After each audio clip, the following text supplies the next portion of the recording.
We all are very much fond of music. Whenever you want to listen to a song, you have to connect all the words and all the melodies associated with it. So doing research is exactly in a similar manner.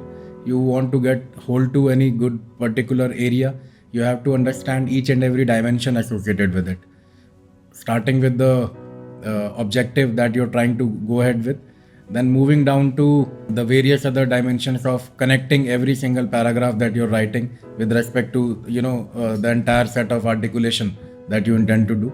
So every single piece of writing is very important, because until unless everything that you're writing is connected with itself, it will look like a unarticulated article.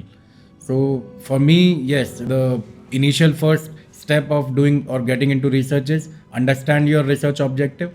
Once you have understood it, obviously it takes time. People don't understand it in less than 5 to 10 years. So it is a very time consuming process.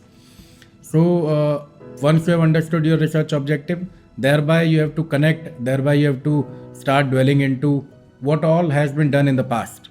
Until unless you are not done a good literature review or an exhaustive review of whatever you're trying to deal in near future, so it will be a little bit complete wastage of time. So being into research, being adding little bit feathers to your cap, you will be requiring a thorough literature review.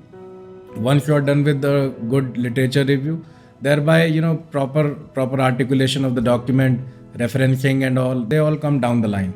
So yeah, I think this is very important that you go ahead in this chronology only, because all of a sudden you plan to do research and the next day you start doing research is next to impossible.